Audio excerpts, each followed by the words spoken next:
Welcome. I'm Bernice Ross, the CEO and President of BrokerageUp and RealEstateCoach.com. And I'm extremely happy to welcome Justin Zimmerman. He is the Director of Content for RedX, one of my all-time favorite companies for like 15 years, the best source for expired listings, your do not call for sale by owners and for rent by owners, which is absolutely golden. Plus they have a product that lets you prospect around your listings independent of the expired. So you just have so many great things. But what I wanted Justin to share with us today is you've done almost 50 interviews with different experts in the industry, including a lot of agents that are out there. And today you're going to be sharing some of the key takeaways. So Justin, thank you for being with us today. Yeah, you're welcome. My pleasure. It's interesting being on this side of the game. Well, first of all, you have an ebook that we'll have the links in the article, in the newsletter this week. So what is that link going to take them to? Because this is a really valuable thing that every one of you needs to download.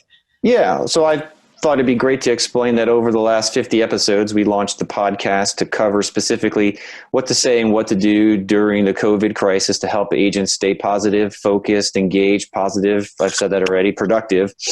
And then out of those episodes, we've handpicked some of the best scripts, whether it's expired scripts, Furbo scripts, general sphere of influence scripts, out of each one of those episodes and put together both a training video and a downloadable e-guide called the 13 Scripts to Prospect with Integrity During the Coronavirus. And so it's a free download. It's a free video. You can actually Google RedX scripts inside of YouTube and it should pop up right away. There's already 1,000 some odd views on it. And then for your audience, we'll give them a link in the places that you share links for them to get it as well. And I think if you go to the RedX.com, there might be a little pop-up on the site if they want to just jump ahead and grab that. But either way, that's free. My job is to understand what the best things are out there for agents to stay in the game. And so I'm here right now with you to share those things I've learned over the last almost 50 episodes. Well, I tell you that I was so excited about this because you gave me some examples when I talked to you a few weeks ago and I was blown away. So let's start with the first one. The principles are the principles. What do you mean by that? Yeah, so one trend theme I've noticed from each episode, from each guest, especially the active agents who are out there, Brian Casella, Jason Morris, Ricky Carruth, I could, drop names. There was no collusion behind the scenes before they each came on the show, but they each said similar things around the concepts of principles and practices. And what came from that was the routines, the psychology, the mindset, the discipline, the studying, the building of skills. As Tony Robbins says, repetition is the mother of skill. Each and every single one of them said, there's nothing different right now about what you need to do in order to stay busy, productive, positive than before coronavirus happened. And each one of them went into their own variation and version of that. Now, everyone's got a different schedule, and Ricky Carruth, he's a beast. He'll get up at 4:30 in the morning, whether he's having a baby or, whatever's happening. He's just got that discipline of that. And Jason Morris, he's a little different, but he's got his own schedule. And what came from that was have a schedule. You need to have a schedule, regardless of whether there's a virus, regardless of whether there's a pandemic, regardless of whether the market's doing great. Having the discipline to take the time to focus on the things that matter in the order they matter in is just time tested, whether you're in real estate or you're a soccer player or, you're anything that is aspirational. Every single one of those people, Olympic gold medalists, they follow a routine and it helps build skill. And that's so important. I think this is one of the things that challenged many people when they had to be at home all the time is that their schedule that, got interrupted and they had to establish a new one. But the great news now is that now that you've worked from home, you can take that schedule going forward and maybe you don't have to go in the office as often, save wear and tear on your car and on you and no traffic. I love the commute here. I've been doing this for 20 years.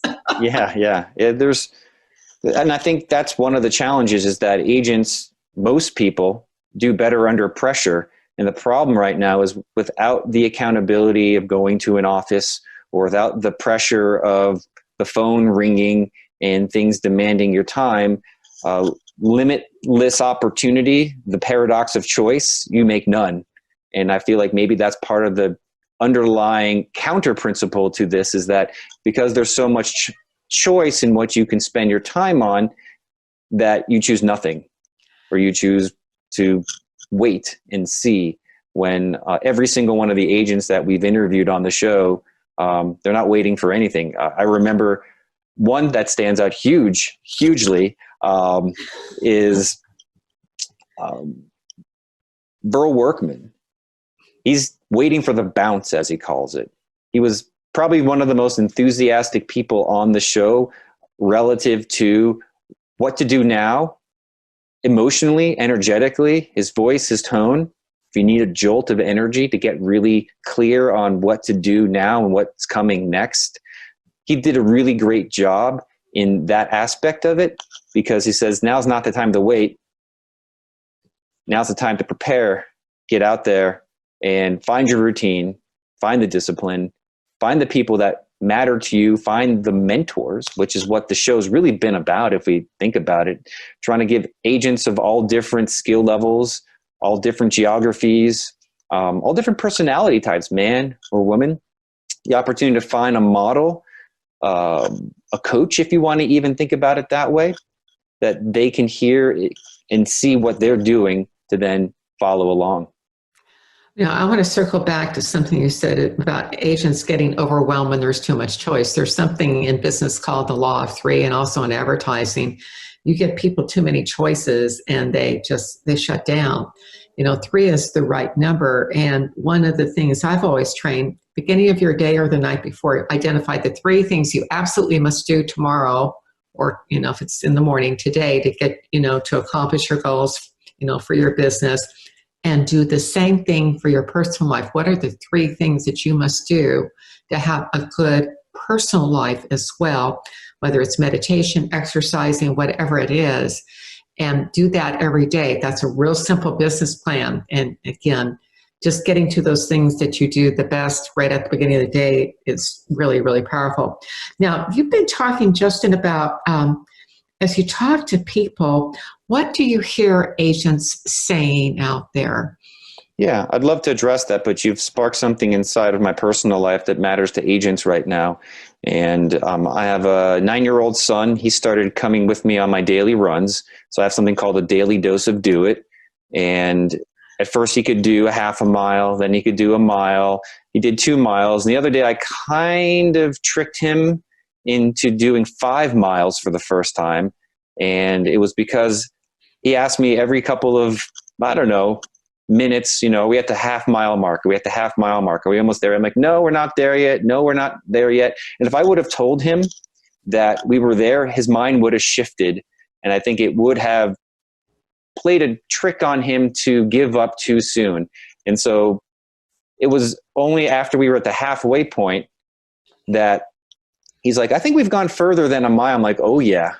And we've got about a little bit more to go. And at the end of it, he was so proud of himself and he feels so accomplished. He's only 9 years old. And I told him, this is the secret to life. I go, this is how, and the quote, this is how you beat defeat. When the voice in your head gets raging and angry, and this is what he said to me, he goes, I want to go home. I go, exactly. Now is where the game starts. He goes, I want to go home. When your mind starts to say, I want to stop and I want to go home, I knew that moment would come. And I knew it wasn't beyond his capability to go an extra 2 miles. But he thought so, but I knew better.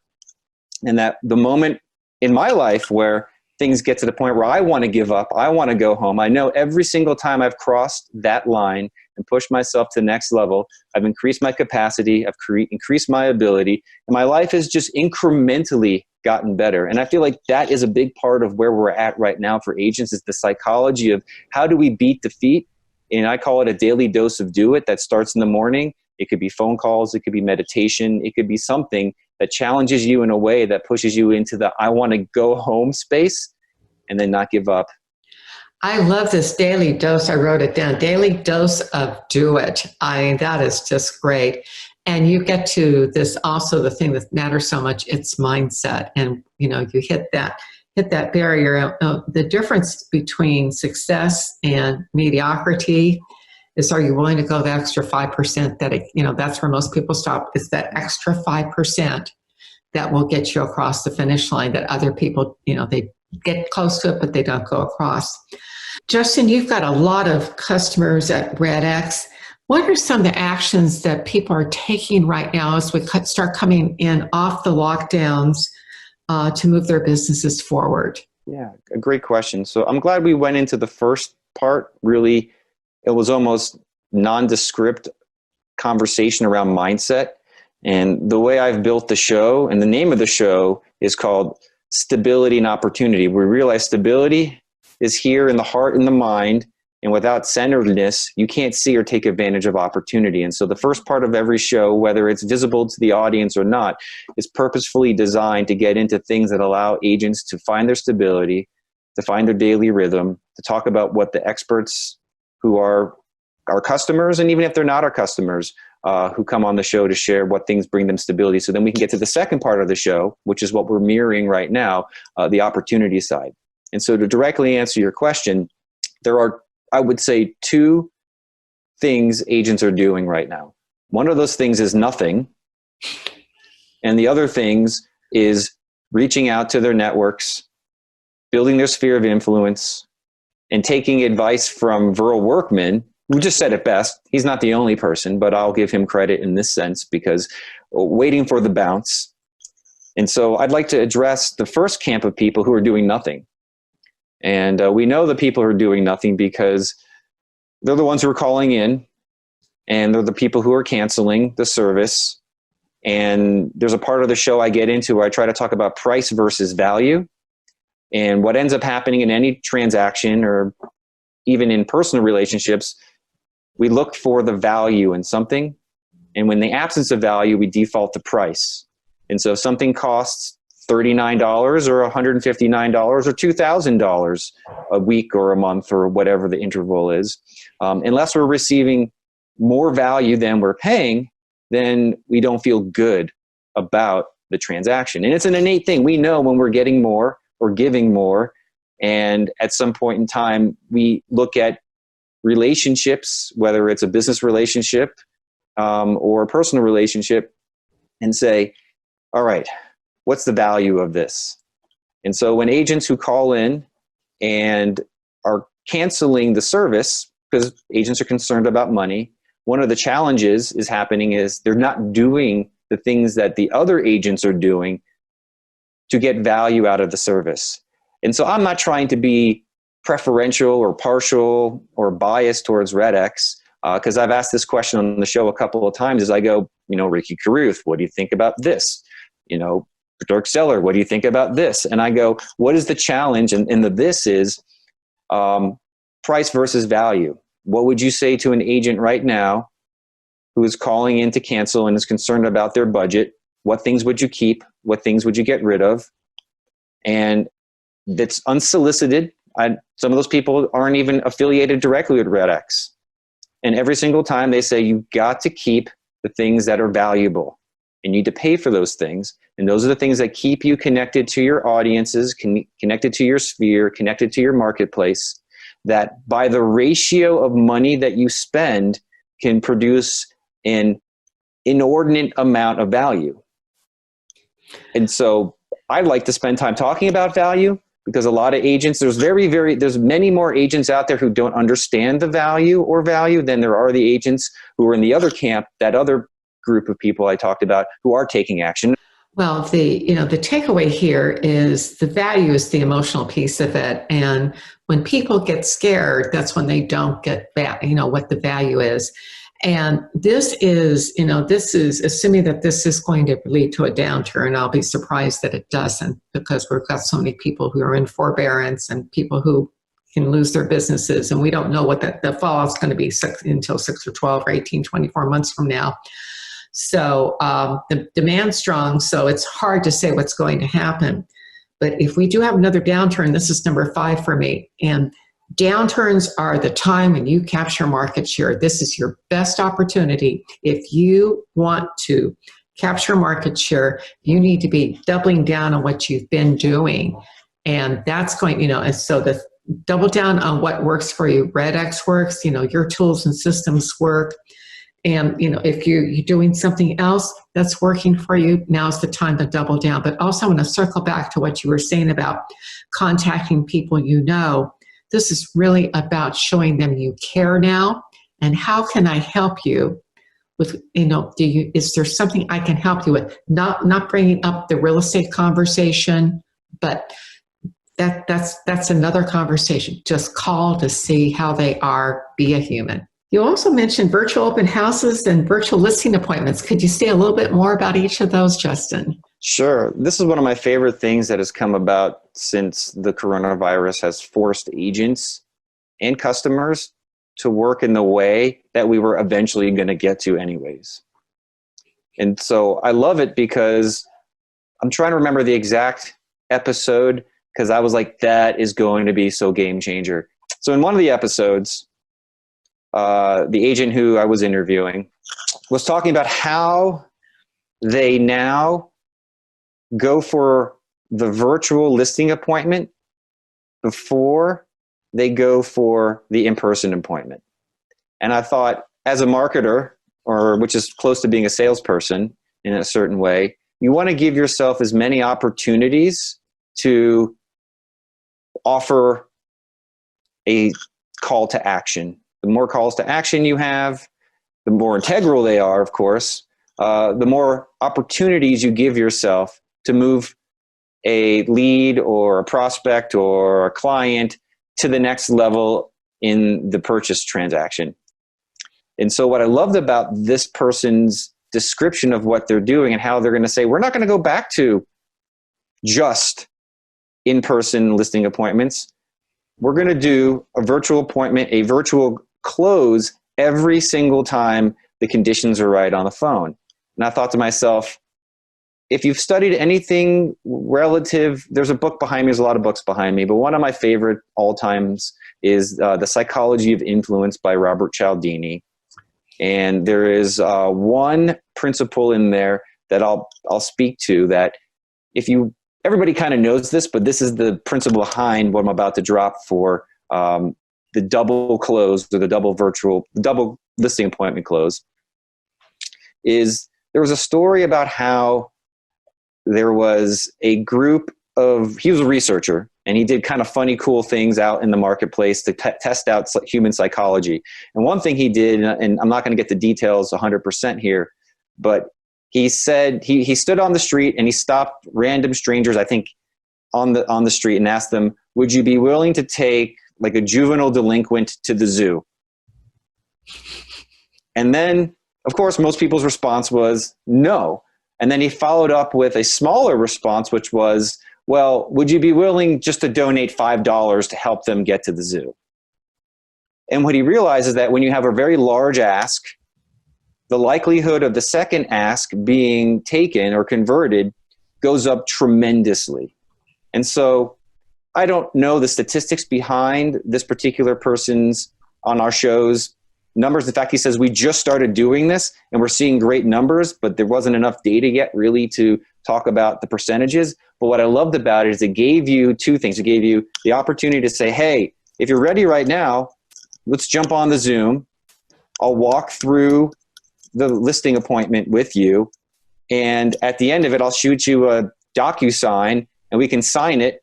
And if you want to take a bunch of pictures, we'll get this whole thing wrapped up right now and on the MLS. This is very interesting about the listing appointment, doing the virtual listing appointment, because I love this idea about doing the big ask. The big ask is do it right now. So what I would probably follow up with, I think this is smaller request. How would you feel if we got everything ready to put on the market when you feel it's right to do so? So you could just call, do the final signature. Would that work for you? And just, that would be a much smaller request, not do it now, but when you're ready and it's safe to do so. What's your take on that? Well, it depends on really the lead and the lead type and the conversation. I mean, there are people who are ready to list, ready to sell, especially now that things are opening up. People, I think, still are hesitant of in person. Some people don't care, and some people prefer it. And so giving them the option on the prospecting call, on the qualification call, again, goes back to being able to leverage that principle of influence, where you get to essentially make what feels like a bigger request and then a downsell request. Well, what about if we meet tomorrow afternoon instead, and we can go over it there? And it gives them another thing to say no to. And that's just part of the path and process, is putting out as many options for people to choose, and eventually getting them to say yes to the right one, which is a fantastic, going back to principles, is one thing agents and individuals, anybody, comes to realize or is afraid of, is that when you get a no to your request, they're only saying no to the information that you've provided. And so they're only making a decision based on what context and value that part of the conversation has to them. And so if they say no, you just try again from a different perspective, which is why some of the best script and role plays, especially in the video and ebook that we have put out for agents, demonstrates that you can feel someone's trying again. And agents, I feel like, have a hesitation or reluctance because they feel like they're being pesky. But if they really were to shift the lens of saying, okay, well, they said no to that, that means what I've said isn't valuable enough to them yet to say yes. So let me give them another opportunity to receive the value waiting for them if and when we get to that part of the conversation. And so I feel like that's a really healthy part of the psychological prospecting part, that even in a virtual listing environment gives agents another opportunity, a new opportunity, because in the past, I don't think the marketplace was ready yet for someone to say, hey, let's go do this. It's a new opportunity. Well, I couldn't agree with you more. This notion of to me, closing has always been question, question, question. And if you get a no, it puts you that much closer to the next yes. But essentially question, offer a service. Is this the service you want? Would you like this service? Is this the service you want? No? Okay. So it's like when you're offering service first, and if this is something you want, again, you keep getting no's, but every no gets closer to that next yes. Now, to kind of wrap up for today, because I want to make sure that we had time to cover this, sure. You've put some ways to be virtually valuable together.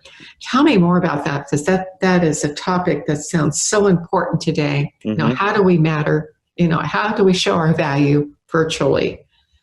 That's a great question.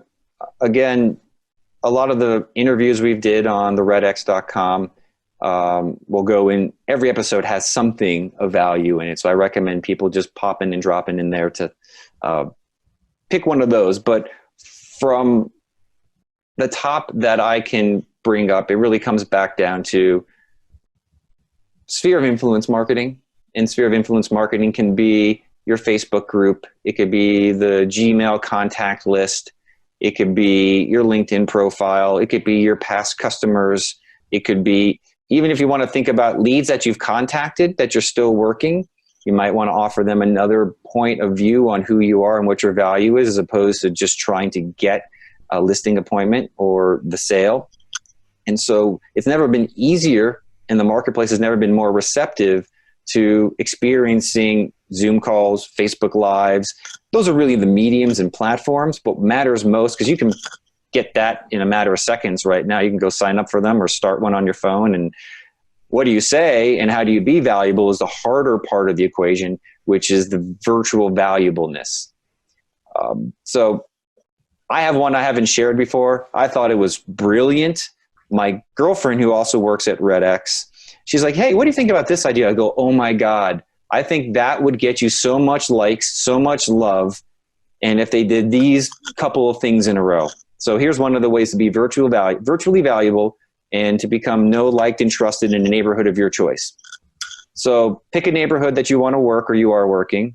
We have a GeoLeads tool that allows you to drop a pin, get all the neighborhood's information, and call, and in some cases email You get cell phones and some other stuff in there. So contact-wise, you're going to get all that stuff. So use a GeoLeads tool, drop a pin, pull 100, maybe 500 is kind of one of the averages I've heard agents do, because you're going to get about a 25% connection rate right now, which is pretty darn good. So, that's still 100 people that you have the opportunity to talk to in a neighborhood if it's that big. So get your database or get the people you're about to call. Then the next step is, what do you say, right? So her idea was, why don't you organize a neighborhood virtual pet show?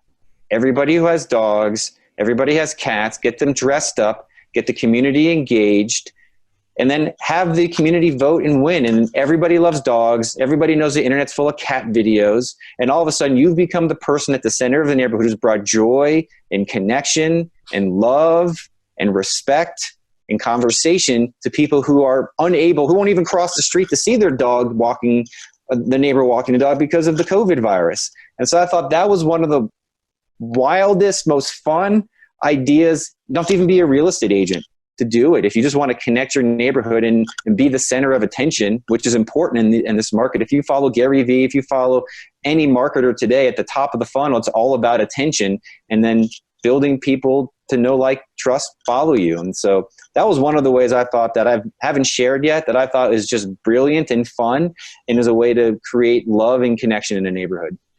That is one of the most brilliant ideas I've ever heard, because right now everybody's home and people are doing weird stuff with their animals right now in terms of dressing them up and other kinds of things because they're bored. A pet fashion show. We just plus that, just let's have a neighborhood pet fashion show. Everybody's got weird dog things they dress we do. So, I love this idea. This is absolutely brilliant. What a great takeaway, and think about what the script sounds like when you're on the phone. Hi, my name is Justin. I'm a local real estate agent. I want to host a virtual pet show. I want to know if you have a pet, and if you'd like to be entered into it. Susie down the street, she's in with her dog Ruffles, and, Sammy the dog, and we're going to have a little get together. And so if you've been lonely or disconnected, I wanted to reach out and find a way to bring us all together. Yeah. You could do that around an open house. My goodness, you could tie a pet show to a virtual pet show. Meet the pets in the neighborhood. We bring cookies to events to attract people to want to come in. How is that any different than having, a pet-themed open house? Bring your pets. I love this idea. This is one of the best ideas I've ever heard. So, that just hands down, tell your girlfriend she's a brilliant marketer, in my opinion. To kind of wrap up for today, Justin, what's one final takeaway for our viewers today? Don't give up. If you're in a place where you're struggling, surround yourself with good, great people. Right now, if that's virtual, then I have, a biased way to go get that. We created the RedX podcast, the Stability and Opportunity series, featuring dozens and dozens of people who are just smart, centered, positive, productive. They're looking at this market right now as an opportunity to build their personal skills as well as their professional networks. And so if you're one of the people out there who are in a place where things don't feel quite right, I've always said, if you don't like how you feel, it's probably what you're thinking. So change how you think, change how you feel. And so we put together this series of people. So that way, if you're not thinking quite right, these people on the show will help you center yourself and get clear on what you need to do and say to stay positive and productive in this market. Absolutely. There's nothing like hearing somebody who's motivated, who's out there doing it, and they're excited, that energy transfers to you. So tremendous takeaways, Justin. We've been visiting with Justin Zimmerman. He is the Director of Content for RedX. Love this tool. And again, check out the ebook, 13 Scripts to Prospect with Integrity. Again, you can reach that through the link in today's article. So thank you for being with us. This has been fantastic, and love the pet show idea. Thank you, Justin. You're welcome. My pleasure.